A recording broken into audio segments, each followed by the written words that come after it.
Ifeanyi sat in his car, staring at the grand gates of his duplex in Oka. His driver had just pulled up, but he didn't step out immediately. Instead, he took a deep breath and ran a hand over his neatly trimmed beard.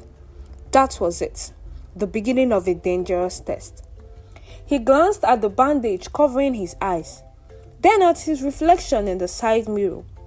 He had rehearsed this moment 100 times in his head, imagining how Amarachi would react. Would she cry, hold him and promise to stand by him? Or would she slowly begin to distance herself, realizing that a blind man could no longer offer her the luxury she craved? There was only one way to find out. "Sir, should I help you?" his driver Felix asked. Ifeanyi shook his head. "No, let's go in."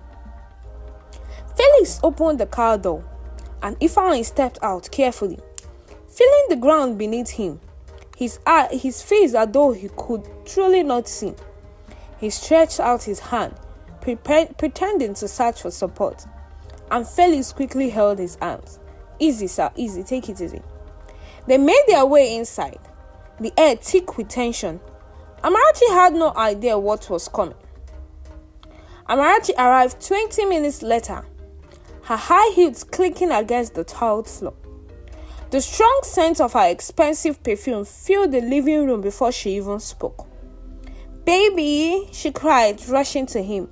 "What happened to your eyes? Oh my God." Ifeanyi let out a deep sigh, tilting his head slightly towards her. "I had an accident," he murmured. "The doctor said it affected my sight. I can't see." He felt Amarachi stiffen behind him. For a moment, she said nothing, just breathing heavily. "So you mean you can't see at all?" "No." There was silence. Then her voice dropped silently. "And what did the doctor say? Will he come back?" "They are not sure. It might take months, maybe even years." Amarachi's hand slowly slipped from his. He couldn't see her face, but he knew that expression too well. The wheels turning in her mind, calculating what it was meant for. Then she asked the question that confirmed his worst fear. "So you can't see money again? No more money from me?" Ifeanyi's heart turned to stone. He kept his face blank, pretending he didn't hear the hidden meaning behind her words. "I can still work," he said calmly. "I have my business partners. I will have to manage from home." Amarachi forced his laugh, rubbing his shoulders. Baby, I didn't mean it like that. I was just worried, How would things be now?" Ifeanyi nodded slowly. He already had his answers. The first week, Amarachi tried, or at least pretended to. She cooked, sat with him, even helped him walk around the house. But Ifeanyi noticed the little changes. Her phone never stopped ringing. She stopped spending nights with him, always coming up with one excuse or the other. She started dressing up more, shorter gowns, higher heels, expensive hairs. One night, as Ifeanyi lay in bed, he had her on the phone in the hallway. "Babe, I swear, he's totally blind. He just sits there like one mumu. No, he doesn't suspect anything. Okay, I can come over tonight." Ifeanyi clung his fists under the blanket. He had been hoping, just hoping that she might still prove him wrong. But there she is, already cheating before his blindness had even lasted a month. He needed to go see how far she was willing to go.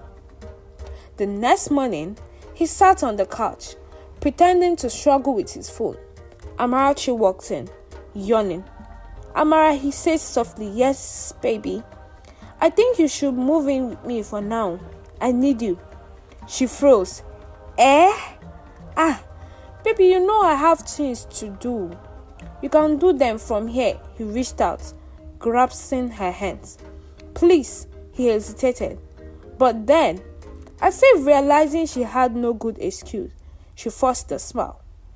"Okay, no problem." He could hear the reluctance in her voice. She had no intentions of staying. 3 weeks passed, and Ifeanyi learned just how wicked the woman he loved could be.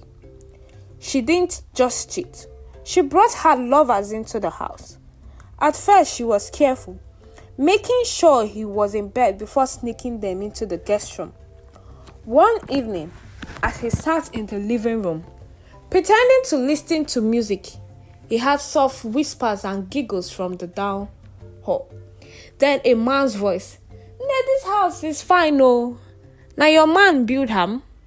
Amarachi googled, "Forget that one. He doesn't even know we are here." Ifeanyi swallowed hard. She had no shame. She was sleeping with another man in his house, under his roof, while believing he was blind. And just when he thought she couldn't get any worse, she did. Dinner time, Amarachi dropped a plate in front of him, barely saying any word. Ifeanyi reached out, feeling the edge. The plate was lower than usual, rougher. His fingers brushed against the rim. Something was off. He touched the food. It was eba and soup, but the plate was wrong. His heart pounded. Amarachi slowly said, "What is this? Your food." Something told him to sniff it. He brought the plate closer. Then it hit him. It smelled faintly of dried fish and something else. Then he remembered. The dog. It was the plate she used to serve his German shepherd. Ifeanyi's hand clutched around the plate, his entire body going to stiff. She had served him food in a dog's plate. This wasn't just cheating. This was disrespect. This was wickedness. He set the plate down gently.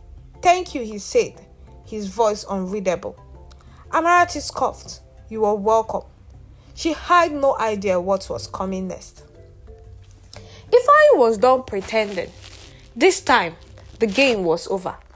Amarachi thought she was smart, but she was about to learn a lesson she would never forget. Ifeanyi sat in the living room, gripping the arms of his chair. His heart pounded not out of anger, but out of pure disbelief. The woman he had loved, pampered, and planned a future with had just served him food in a dog's plate. A part of him wanted to explode, to grab Amarachi and throw her out of his house immediately. But no, he had played the fool this long. He could just wait a little longer. This time, he wasn't just going to expose her, he was going to humiliate her. The next morning, Amarachi acted like nothing had happened. She kissed his forehead, said she was stepping out, and left the house in a rush. Ifeanyi already knew where she was going. To another man, of course, but today, he didn't care. He picked up his phone and dialed a number. "Eze, gather the boys. Come to my house by 7. I want everyone there. My business partners, my childhood friends, even my lawyer." Ifeanyi, what happened? You would see. That evening, by 6:30 p.m., the house was packed. The living room was full of familiar faces. Men who had seen Ifeanyi rise from nothing to wealth, friends who respected him, partners who trusted him. At exactly 17:15 p.m., Amarachi walked in, holding shopping bags. She didn't notice the crowd at first. She stuttered in, phone in one hand, her fake designer bag swinging on the other. "Ifeanyi, she stopped mid-sentence. Her eyes widened as she saw the faces staring at her. Then the worst part, she looked straight at Ifeanyi and saw him, eyes locked with hers, wide open, clear and focused. Silence filled the room. Amarachi's mouth opened and closed like a fish struggling for air. I don't understand." Ifeanyi leaned forward, resting his elbows on his knees. His voice was calm, too calm. "Oh, you didn't know? My sight came back 3 days ago." Her legs wobbled. She held onto the armrest of the chair. "Ifeanyi, I can explain." He tilted his head. "Explain how you brought men into my house?" or how you served me food in a dog's plate." A murmur rippled through the room. The men in the crowd shifted uncomfortably, whispering amongst themselves. One of them, Kene, let out a low whistle. "Dog plate? Amarachi, you mean you served your boyfriend food in the same plate as his dog?" Amarachi turned red. It was a mistake." "Shut up," Ifeanyi snapped. "I sat in this house and heard you tell another man. Don't worry, he's blind. He won't even know we are here. Do you think I am stupid?" "I swear." "You swear?" He stood up, his voice rising. "So the morning I had 2 nights ago was what? A prayer session?" Laughter erupted from the crowd. Amarachi's heart shook. Her eyes darted around the room, as if looking for an escape. She tried to move toward Ifeanyi. "Baby, please." "Baby?" He chuckled bitterly. "You lost the right to call me that the moment you let another man to lay in my house. Now I want you out." Tears filled her eyes. "Ifeanyi, please, I can change. I was just confused. I didn't know how to handle your blindness." He turned to Felix, the driver, threw her out. Felix didn't need to be told twice. He grabbed Amarachi's shopping bags and flogged them outside. "Madam, Oga don't talk." Amarachi dropped on her knees. "Ifeanyi, please, I was foolish. I love you." "Love?" Ifeanyi scoffed. "No, Amarachi, you loved my money." He turned his back to her and walked away. The last thing he heard was the sound of Amarachi's wail as Felix dragged her out of his house. The following weeks were peaceful. No more fake love, no more lies. For the first time in a long time, Ifeanyi felt free. He focused on his business, cut off unnecessary distractions, and surrounded himself with genuine people. But through it all, one person remained: Chioma, his housemate. Chioma had been the only one who treated him with respect. Even when she thought he was bad, she never mocked him. She never stole from him. She never brought shame to the house. One evening, he called her into the living room. "Chioma, sit down." She hesitated. "Oga." He gestured toward the couch. "Sit." She obeyed, perching on the edge of the seat like she was afraid of offending him. Ifeanyi studied her for a moment. She wasn't loud. She didn't wear heavy makeup. She didn't have Amarachi's flashy lifestyle. But she was kind, loyal, and honest. And that was what mattered. "What would you say if I asked you to stay with me?" he asked. Amarachi blinked.